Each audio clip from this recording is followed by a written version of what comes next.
সহজ পাঠে আপনাদের স্বাগত। আমি শ্রেষ্ঠা। এটা আমার নতুন ইউটিউব চ্যানেল। আপনারা যদি আপনাদের মনে হয় প্রয়োজন মতো তাহলে আমাকে ফলো করে নিতে পারেন। আমি এই চ্যানেলে শেখাবো ছোট ছোট বাচ্চাদের বেসিক ধারণা, অর্থাৎ বাচ্চারা আগের সংখ্যা পরের সংখ্যা অর্থাৎ বিফোর আফটার কীভাবে শিখবে, বা ছোট ছোট যোগ বিয়োগ হাতে গুণে, দাগ টেনে তো বাচ্চারা সহজেই শিখে থাকে, হাতে গুণে কীভাবে শিখবে আমি পরপর আপনাদের ডিমান্ড অনুযায়ী এইগুলো আমি শেখাতে থাকবো। ঠিক আছে? আজকে আমরা শিখি বাচ্চারা খুব সহজে আগের সংখ্যা পরের সংখ্যা অর্থাৎ বিফোর আফটার কীভাবে শিখবে। চলুন দেখে নেওয়া যাক বাচ্চা কীভাবে শেখে। আচ্ছা, প্রথমেই আমরা যদি বিফোর আফটার বা আগের সংখ্যা পরের সংখ্যা, আগে আমি বাংলায় বুঝিয়ে দিচ্ছি, ইংলিশেও ঠিক একইভাবে হবে। প্রথমেই আমাকে বাচ্চাদের আগে সংখ্যা সম্পর্কে 1 থেকে 100 সম্পর্কে জ্ঞান থাকতে হবে। প্রথমেই আমি যদি 1 2 3 4 5 6 7 8 9 10 এইটুকু কাউন্টিং বাচ্চারা 100 অবধি জানলে এইটুকু সুবিধা হবে ওদের। প্রথমেই আগের সংখ্যা ও পরের সংখ্যা শেখাতে করেছ রাবারটা আছে। আচ্ছা, এই আমাদের স্ট্রাকচার রেডি। প্রথমেই আগের সংখ্যা এবং পরের সংখ্যা শেখাতে আমাদের আগে 1 থেকে 10-এর মধ্যে সংখ্যাগুলো আগে শেখাতে হবে।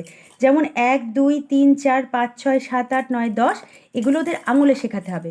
1 2 3 4 5 6 7 8 9 10 10টি আঙুল রয়েছে আমাদের হাতে। অতএব আমরা যখনই বিফোর এবং আফটার অর্থাৎ আগের সংখ্যা এবং পরের সংখ্যা লিখব, প্রথমে আছে 5, তাহলে আমাকে 5 নম্বর পর্যন্ত আঙুল গুনতে হবে। ওদের আঙুল গোনাটা খুব ভালোভাবে শিখতে হবে। 1 2 3 4 5 অর্থাৎ 5 যেহেতু আছে 5 অবধি আমাকে গুনতে হবে। তারপর 5 নম্বর অঙ্কটি আমি ঢেকে দেব। যেহেতু 5 আছে 5 নম্বর অঙ্কটি আমি ঢেকে দিলে কটা পড়ে থাকছে? 1 2 3 এবং 4, এই 4টে পড়ে থাকছে, মানে আমাকে এখানে লিখতে হবে 4। তাহলে 4 5, তাহলে ওরা 1 2 যেহেতু কাউন্টিং জানে, 5-এর পর 6 হয় ওরা অবশ্যই জানে। 4 5 6, ঠিক আছে। ঠিক সেইভাবেই 3 আছে, মানে আমাকে 3টে আঙুল গোনা শিখতে হবে, মানে ওদেরকে শেখাতে হবে 1 2 3, অর্থাৎ 3 গোনা হয়ে গেছে। আমি 3 নম্বর আঙুলটি ঢেকে দিলে কত পড়ে থাকছে? 1 2, তার মানে এখানে 2, ঠিক আছে। 2 3, অতএব 3-এর পরে 4। এইবার দেখি আমরা যেটা মেন, 1 1 যেহেতু শুরুতেই থাকে, 1 আমি গুনবো 1, কিন্তু 1-এর আগের সংখ্যা কী হয় সেটা তো ওরা বুঝতে পারবে না। তো সেক্ষেত্রে 1 গুণে 1 নম্বর আঙুলটি আমি যদি ঢেকে দিই তাহলে কিছুই থাকছে না, অর্থাৎ 0, কিছুই না, রসগোল্লা পড়ে থাকছে। তাহলে 1-এর আগে 0 0 1, 1-এর পরে কী হয়? 2। ঠিক 6টাও এই একইভাবে 1 2 3 4 5 এবং 6, 6 নম্বর আঙুলটি ঢেকে দিলে 1 2 3 4 5 আঙুল থাকে, ঠিক আছে। অতএব 5 বসবে। তাহলে 5 6 7। আচ্ছা, তার আগেই বলি বাচ্চাদের প্রত্যেকটা পদক্ষেপে এই প্রশ্নগুলো করবেন যে তোমার 4 নম্বর আঙুল কোনটা বা 6 নম্বর আঙুল কোনটা।